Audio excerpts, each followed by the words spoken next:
gaya nila. Dahil marami silang mga pulo. Kumbaga, mayroon yung sasabihin na trabaho, bibigyan ng trabaho, may mga bigas, o ano pa dyan na para ang tao sumama sa kanilang hukon o ang kanilang pananampalataya. Dito mga kapatid, hindi na dito kumbaga nakatuon ang isip nila sa salita ng Panginoon. Sumama sila sa ganong sila dahil sa mayroon silang pakilabangan. So, dito talaga mga kapatid, sabi ko silang bulag talaga sila. No? Bulag sila. Dahil hindi nila nakikita nila kapakilabangan. O kung baga, mayroon silang nakukuha kung sila ay aanig sa mga kaluluwang.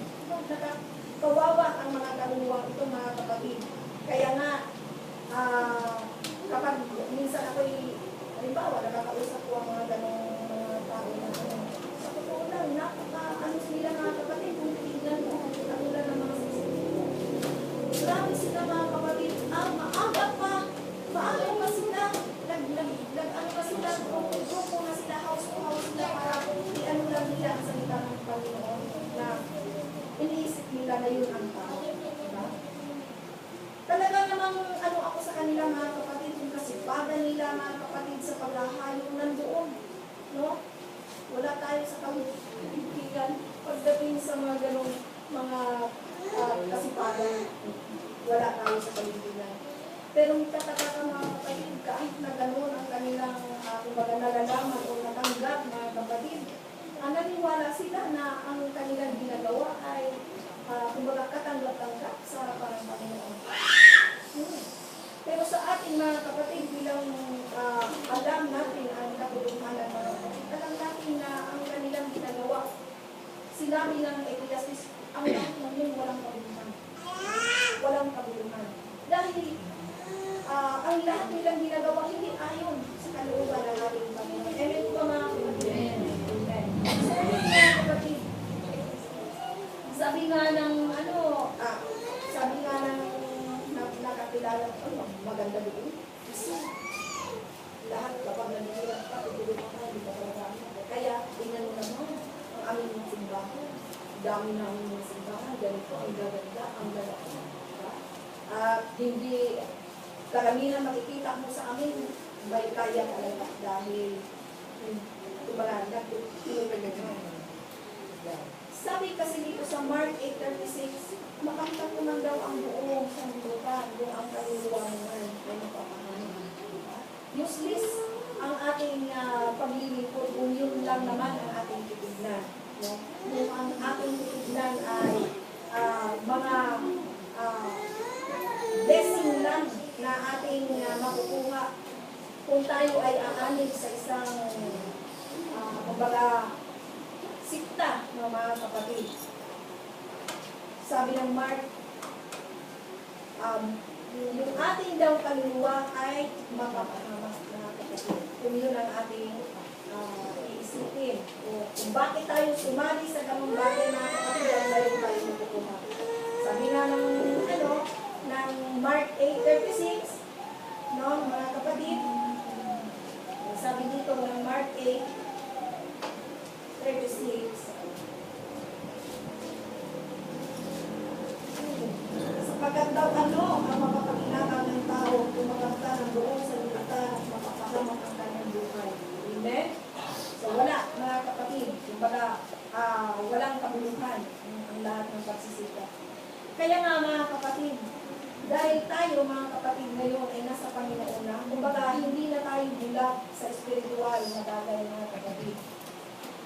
Hindi na natin, kumbaga ang lahat ng salita ng Panginoon, kumbaga pinagsisikapan natin mga kapatid na mag-isa sa buhay natin. No? Lalo man ito kahirap. Huwag natin isipin mga kapatid na sinabi nila masaya daw ang Kristiyanong naglilingkod. Hindi rin mga kapatid. Oo, tama yun. Masaya, nagagalak tayo, may kasiyahan tayo sa Panginoon. Pero pagdating sa ating pisikal na pakikipagdimaan, no? Dumadanas tayo ng hirap mga kapatid. Hindi yung basta-bastang kumbaga may pagsubok dyan, hindi ano lang. Aba, talo ka dyan mga Panginoon. Nandoon talaga palagi ang pag-iingat natin.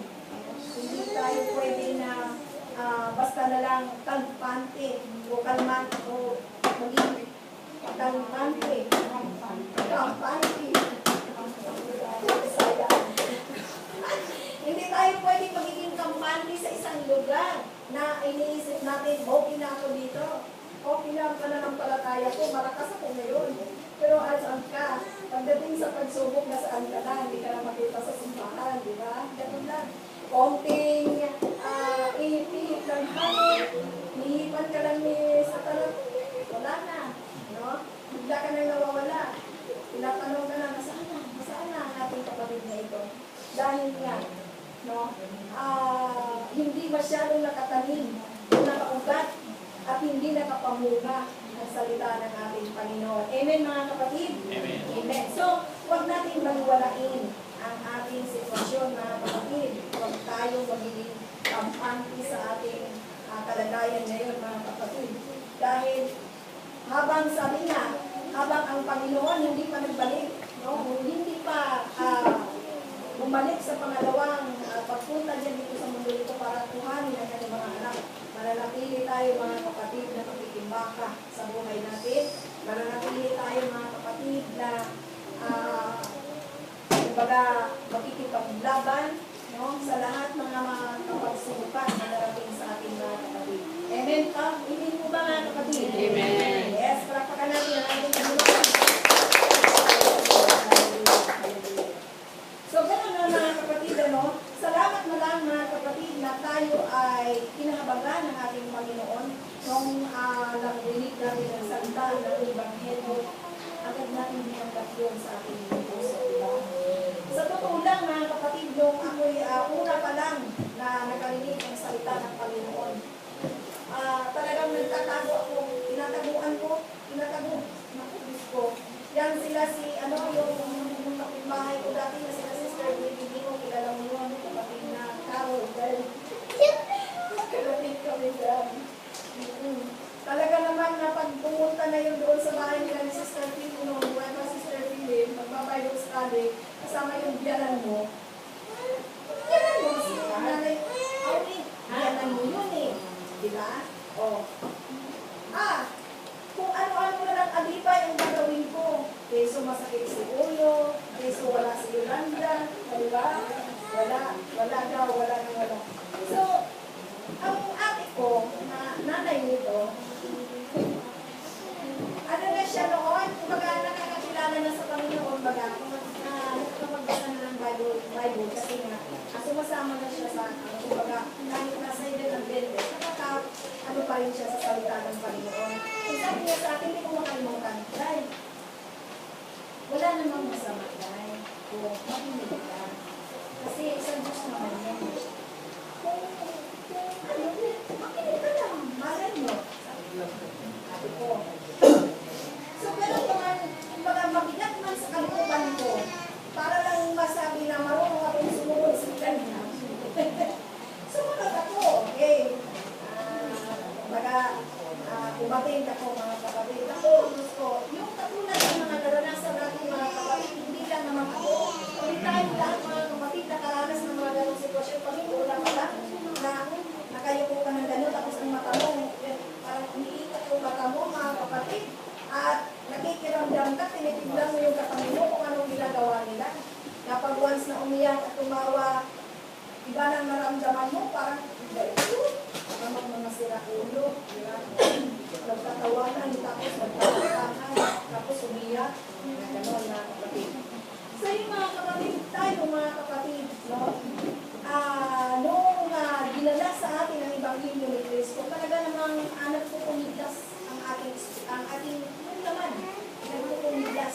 Ayaw makinig, ayaw tanggapin ang salita ng Panginoon. Sabi nga nila, pag ang tao daw ay makasalanan, sobrang makasalanan, ayaw makinig, ayaw marinig ang salita ng Panginoon para masusunod. Diba?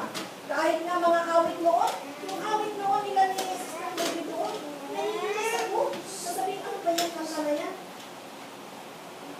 Matatawa ka mga kapatid, kaya sabi ko, ano yung mga kanta na yan? Pabalik-balik na lang. Ako naman yung natuto. Okay. Sa pakinig ko, kasi hindi ko naman maiwasan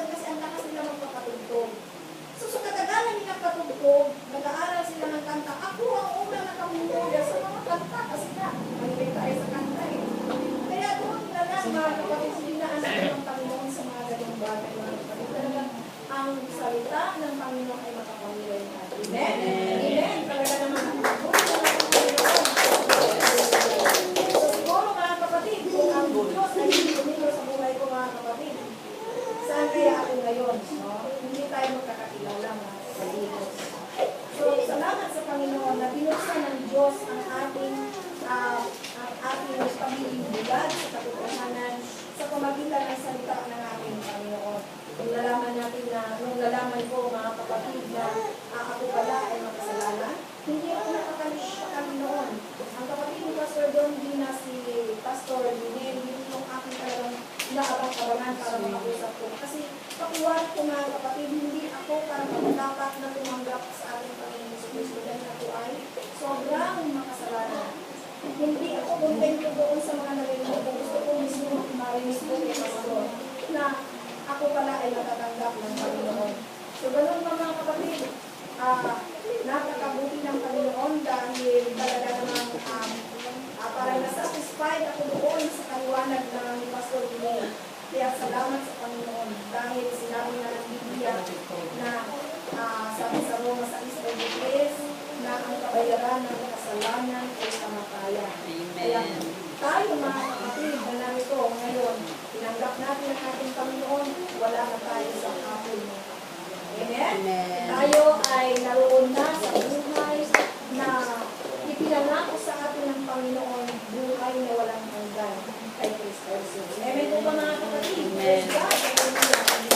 Hallelujah, hallelujah. So yun mga kapatid, praise God, hallelujah. Salamat sa Panginoon, no?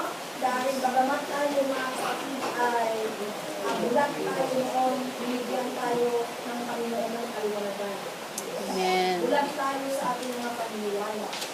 Bulat tayo mga kapatid sa mga ating nalagisanan ng mga sabi-sabi o mga panuntunan nila sa ating mga nakakalanda mga kapatid. Bulat tayo sa ating sa ating buhay na makasarili. Ay hindi natin iniisip. Wala tayong ibang iniisip kundi ang ating sarili. Bulat tayo sa mga bagay na nakapaligid sa ating mga kapatid. Kumbaga, wala tayong alam sa buhay natin noon kundi ang mabuhay at magsikap mabuhay at mamatay. Parang ang iniisip ko kami na mabuhay ng tao. Kaya sa ngayon, nandito tayo,